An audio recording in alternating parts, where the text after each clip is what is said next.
Hello, my name is Christian Hewgill and welcome to a specially extended edition of the Radio Academy podcast. Yes, that's right, ladies and gentlemen. It's a Scott Mills special. It's 8:05. He's Scott Mills, he's Mrs. Lifestyle of the rich and famous. This is the Zoe Board Breakfast Show with Scott Mills in for Zoe till 9 and can I have a cheer, please? Hello? Always getting shirty. Maybe I should talk to him. Hello?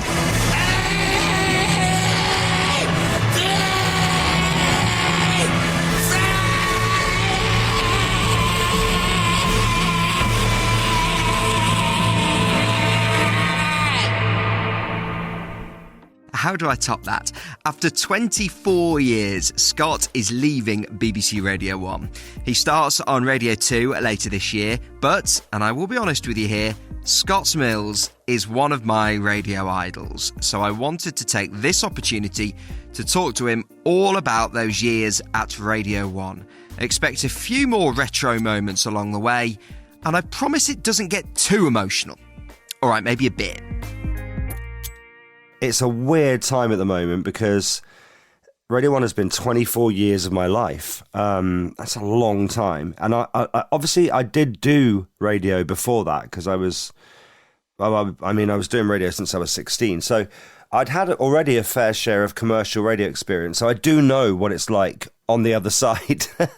But like the memories of me not being on Radio 1 are quite hazy now. So yeah, it's a weird change, but you can't be on Radio 1 forever, Christian. No, you can't. I recently found that out. You're absolutely spot on. What was it as a young DJ, as you say, that 16-year-old, that made you want to go to Radio 1? What was it before you moved there that made you think that's where I want to be?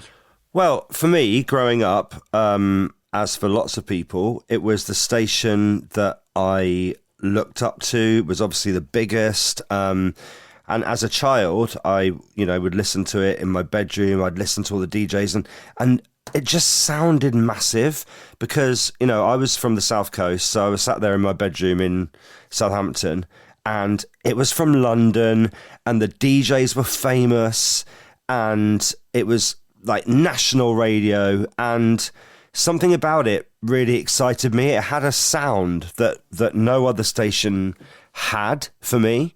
It sounded huge. And listening to Radio 1 definitely ignited me wanting to work in radio. But I would say to you, I never thought I would actually get to Radio 1. I was quite a shy kid. So I wasn't one of those people that was like, oh yeah, I'll definitely be able to do that. Quite the opposite. I was surprised when I managed to get a job at my local station, which was then Ocean and Power in Southampton, covering like the Hampshire area. I was pretty surprised when I got a job there. Then I moved to Bristol for a couple of years to work on GWR, what was then GWR, which was brilliant. Then I moved to Manchester for a couple of years to be on Key 103. And then I moved to London. Some people don't know this or have forgotten. I actually moved to London for the launch of Heart. And I was there 2 or 3 years before getting to Radio 1. So the idea that I would ever be on Radio 1 was not something that crossed my mind. I was quite happy, being in radio. I loved it so much. The fact that I was doing it when I was 16. If someone had told me, oh yeah, one day you'll be on Radio 1, I don't think I would have believed them. It was like saying you're going to be a spaceman or an astronaut, or it was one of those jobs that just didn't seem possible to me. And I was quite happy, like working around the regions. I made some great friends in Bristol and Manchester. I actually loved those times. But sitting here now, looking back on 24 years of being on Radio 1, if you told me as a kid that I would have actually got there, I would not have believed you. And when you first got there, you mentioned how much it meant to you. Did you enjoy it, or did you put yourself under a lot of pressure in those early years, of those first years on Radio 1? I think I did put a lot of pressure on myself. if you listen back to really early shows of me. So, surprise situations, 08700 100 100. If your day, whenever it was, turned out to be something you didn't quite expect, give us a call. 08700 100 100. We'll do some more soon. 18 minutes away. Take that. I'm not really being me, because I'd come from commercial radio at that time in the 90s. Really, the only requirement was to be super tight, get up to the vocal, and do the weather and travel. And then you go to Radio 1 and they say, so what do you want to do in the show? And it's literally a blank piece of A4 paper. And I was not used to that, because really, when you're working in commercial radio, outside of breakfast, there's a clock which you stick to, and you talk at, let's say, 20 past and 22 and maybe 10 to. So the idea that I could have a show with features and that I could create that with a producer was actually new to me. So I definitely, in the early shows, was not... By the way, when I say the early shows, I'm talking about maybe 4 or 5 years on Radio 1 where I wasn't me. I was a perfectly good kind of jock. You know, I could link all the records together, and I could tell you the time, and I could tell you that you were listening to Radio 1. But did you get much of me? Probably not. It took me some time, and thank God for Radio 1 allowing me to do this. It took me some time to find kind of my personality, because it wasn't really required in the previous radio jobs that I had, you know. And I have to credit Emlyn Dodd, who I started working with on Early Breakfast. Not immediately, by the way. It was about 2 or 3 years in to when I was doing Early Breakfast on Radio 1, which I did for 5 years. And Emlyn and me just clicked. He was my producer. He'd worked there already on various shows. But we just had the same sense of humour, and we would, you know, go to the pub and bounce ideas off each other, genuine friends. And for me, that turned the corner for my on-air on Radio 1. Emlyn really shaped what you hear now. My kind of on-air personality. He just is a genius, and he produces our 5 Live show as well. He runs an independent production company now, but it's been amazing to work with him again, because there's no one better. If you come up with a kind of half an idea, Emlyn will make it into the full thing, and he knows how to write for me, and he knows what I can do. He knows how to bring out the best of me on air like nobody else does. And you have gone on from all that to make so many amazing features. And I think when someone gets to the end of their time on Radio 1, you can usually pick out 1 or 2 features. But Scott, I've got a list, okay? Are you ready for this list? Right. Okay. Yeah, ready. Flirt Divert, Oh What's Occurring, One Night with Laura, Scott Cam, Innuendo Bingo, The Florist Game, Becky's Classified, Laura's Diary, Scott Mills the Musical, 24 Years at the Tap End, Real or No Real, Superfan Steve, Badly Bleep TV, Bambaleo Wednesday, Granny Tinder. You have had on your show an unreal list of features. A lot. What are the ones that stand out to you? Right. So I would say... wow, that is a lot, isn't it? I think one of my favourites was One Night with Laura, because that was when Emlyn was producer, who I mentioned.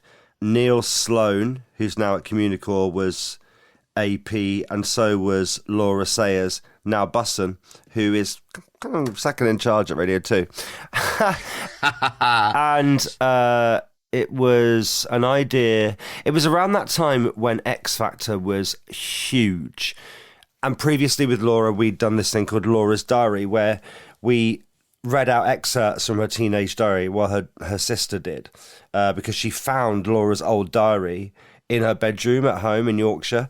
So she would read those out every day at 5:15 when we were on drive time.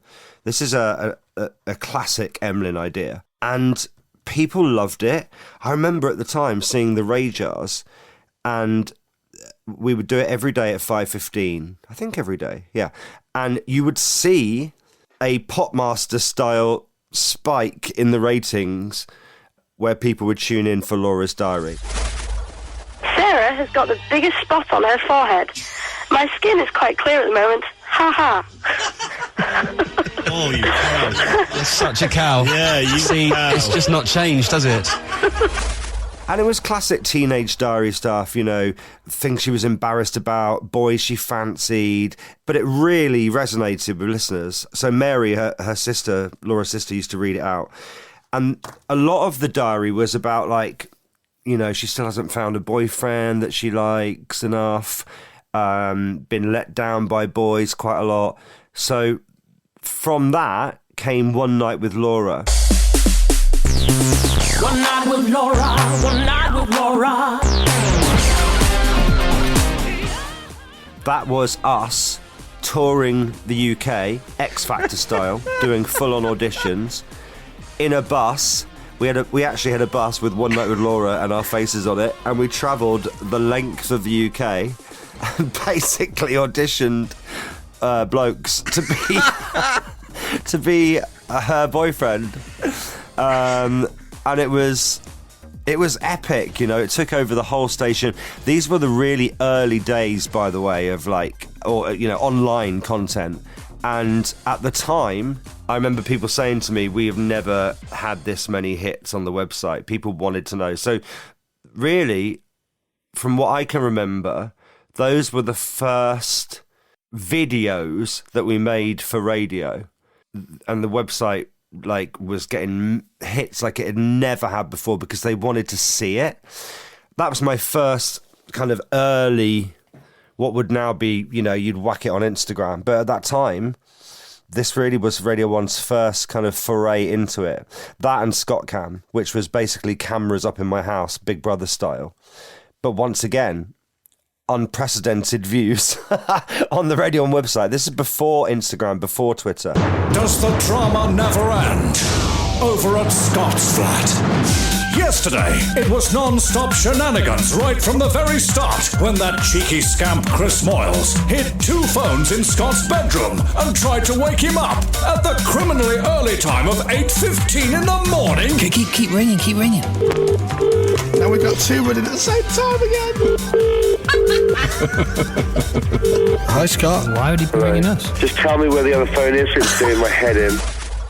But yeah, I think One Night with Laura was my favourite.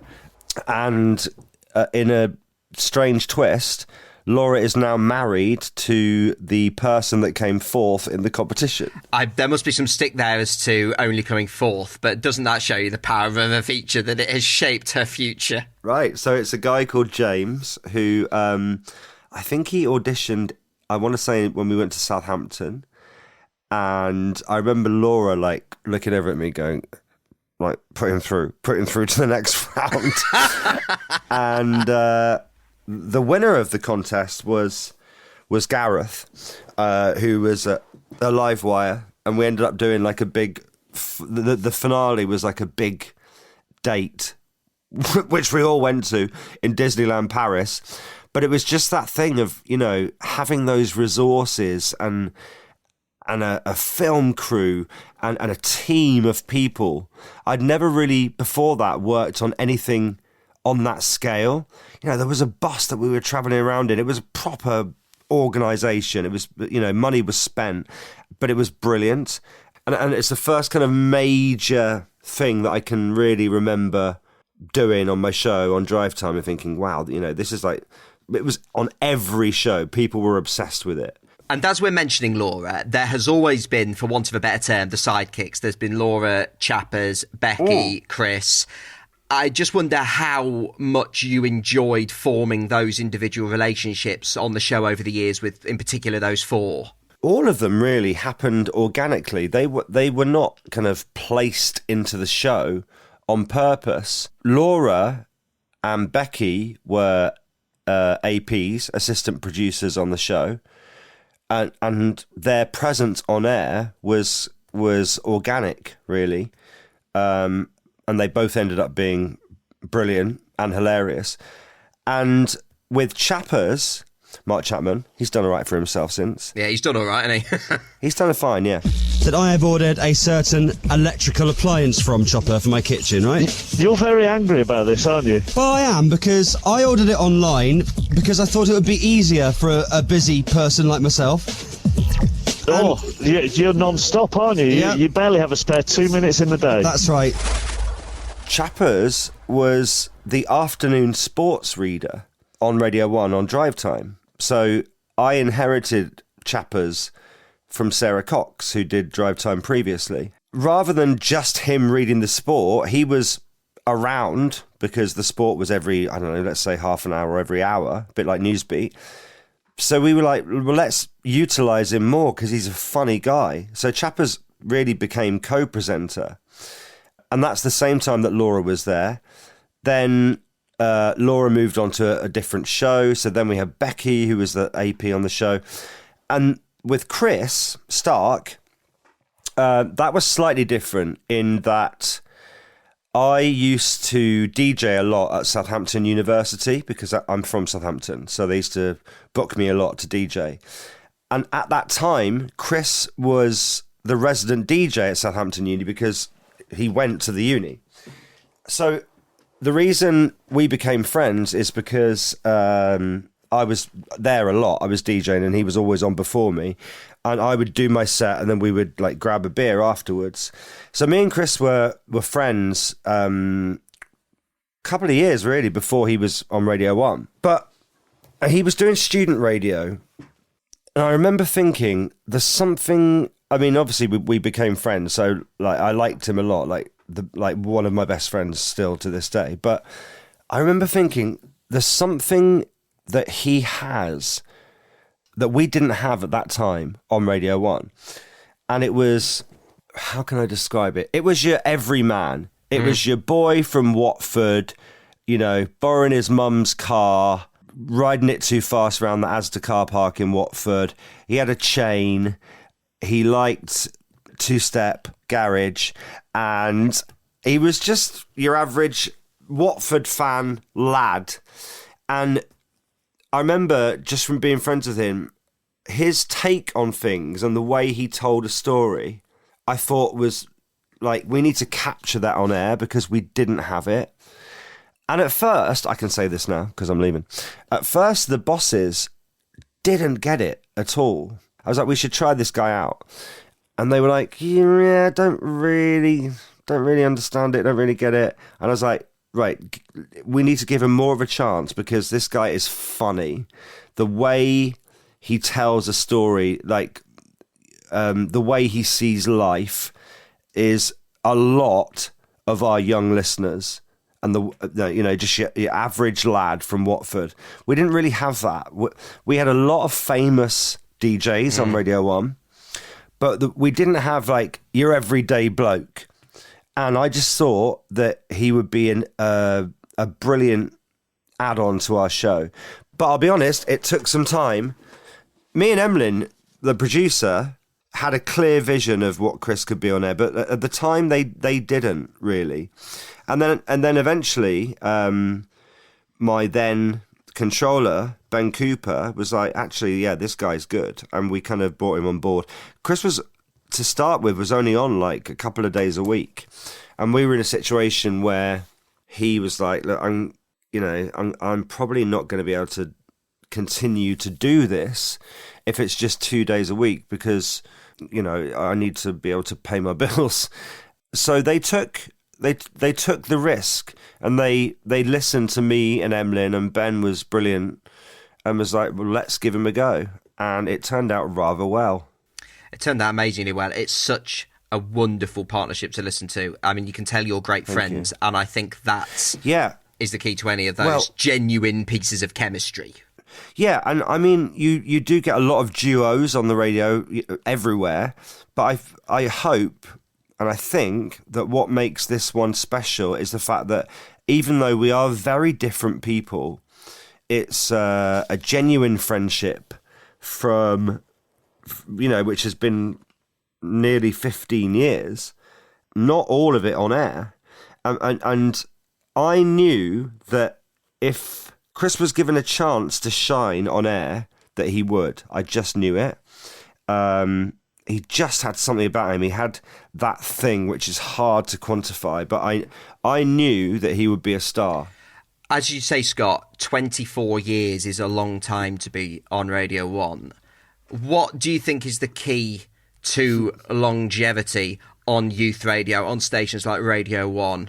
I think it's a mixture of some people at Radio 1 and elsewhere would sometimes call me like a chameleon. It's being able to change with the times a little bit and being prepared to freshen up your act or your presenting to go with those times. If you listen to, like I said, the early shows that I did on Radio 1, they're very different to now. I think you've got to love pop culture and you've got to be interested in it. And by the way, that moves so much faster now than it did when I joined Radio 1 because of social media. You've got to be able to keep up with it. And I think I've managed to do that because I actually soak it all up. I love it. I think there's a danger that maybe when you get older, your brain doesn't work like that anymore. And you're like, well, I don't really care what Justin Bieber had for dinner. But I still do.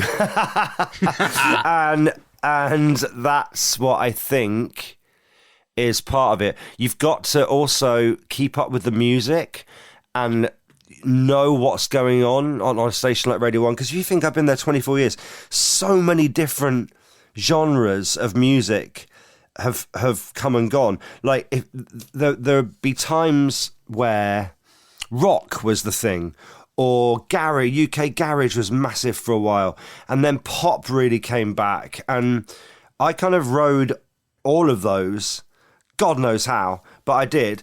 And I think you have to have a genuine interest in the music, and you really have to not get left behind in pop culture.